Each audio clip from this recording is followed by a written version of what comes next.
What is up, everybody? This is JP representing jpfitnesspro.com. I'm currently training at a self-made training facility in San Marcos, California.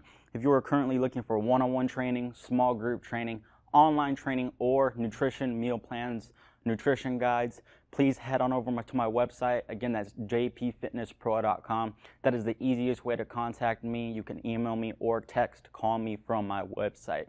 Today's video is going to be about a video that I kind of already did, and it wasn't on YouTube, it was actually on Instagram. So if you want a much shorter version, you can go to my Instagram. This video won't be too long regardless. I'm going to definitely keep it under 10 minutes.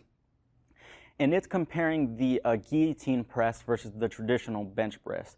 What is a guillotine press? A guillotine press is where you just go directly out to the sides with your arms and during a bench press, instead of tucking your elbows in during a regular bench press. And what does this do?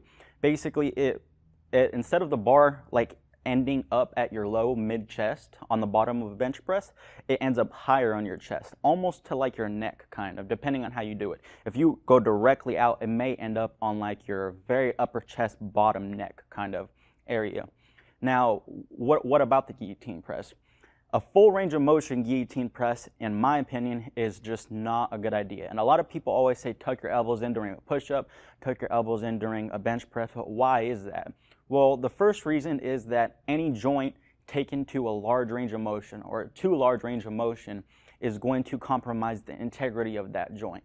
It's just common sense. If you take your arm and you go back, back, back, back, back, and then you have someone pull your arm even back, back, back further, there's going to be a point where it's going to hurt and cause an injury. Now, and that's just with a little bit of resistance. But typically with bench press, people want to use large loads, so really large loads, because they want to get stronger, especially if you're doing strength training. Even if you're doing hypertrophy training where you're training in mid-ranges, the loads can generally end up being a lot. So when you go directly out like a T with your elbows, instead of tucking them in, the bar ends up getting a larger range of motion because, again, your upper chest, neck area is lower when you're laying on a bench press than your like mid-range or bottom chest. And this is especially so if you're packing your shoulders doing a bench press, which you should be doing. If your shoulder blades are down and back, your chest should be more up, especially the bottom portion of your chest. So again, if you want to not hurt your shoulder joint, I definitely recommend you don't do full range of motion in guillotine presses. That's the first reason why I don't recommend them.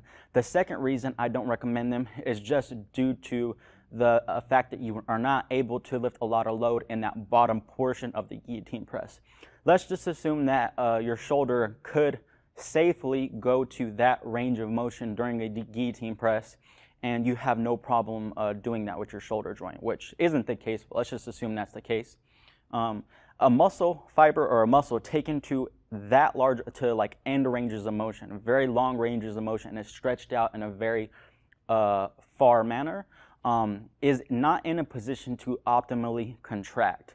Again, you have to remember that myosin, which is the thick filament, the myosin head attaches to binding sites on actin and pulls parts of the actin closer together, and that's how muscle fibers contract, kind of in a nutshell. There's a lot more to it, but again, when you're taking muscles to end ranges of motion, like you're stretching them out, like if I were to take my bicep and put it way behind my body, you're putting it in a position where it cannot, it's not in the most optimal position to apply the most force to a bar or contract efficiently. Again, this is, if you've taken any type of class on muscle or human health and performance, they talk about this, that muscle fibers are strongest in the mid-ranges of position, which is kind of funny because when you certain exercises apply the most torque there as well. For example, if you're doing a bicep curl, and I'm using a bicep curl because, again, a bench press can be a little bit more complex and when it comes to describing this, but when you're doing a bicep curl, right in this mid-range is where your muscle is actually strongest because you're putting your muscle fibers in an optimal position to contract. When it's at very extreme ranges of motion, end ranges of motion, or very contracted ranges of motion, it can't apply as much force. So when you're doing a guillotine press, back to the bench press, when you're doing a guillotine press and you're going straight out with your elbows, assuming it wasn't going to hurt your shoulder joint, you probably don't want to take your chest to that extreme range of motion anyways, because again, if you're trying to lift as much weight as possible, even if you're a bodybuilder, again, when you lift more weight, there's more volume, the impulse is higher. And especially if you're a powerlifter, if your goal is numbers, you don't want to limit the amount of weight that you can move. So when you pack your shoulders down and back and you aim a little bit lower on the chest, you're intelligently decreasing the range of motion, and you're actually able to lift more weight when you do so. So those are the two reasons why I don't recommend a guillotine press, and I'm going to actually demonstrate that here for you guys. So again, typically with the regular bench press, what you do is you grab the bar, you plant your feet,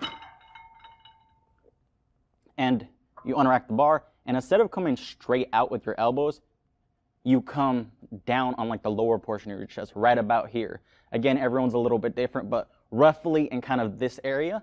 But with the guillotine press, you come straight out, just like this. And as you can tell, there's a much larger range of motion if I were to go all the way down. So again, you guys, if you don't want to hurt your shoulder joint, and you want to be able to move the most weight as you possibly can. Again, when you can move more weight, volume's higher, impulse is higher. And again, you want to make sure that you're taking care of your shoulder joint. Bench press, dips, and overhead press are exercises that you kind of have to be careful of, because a lot of people get injured on them. And coupled with the way that we sit, a lot of internal rotation, tight musculature for the pushing groups, for your chest, delts, and your internal rotators, all this is tight. You don't want to increase your chance of injury by doing a guillotine press to a full range of motion.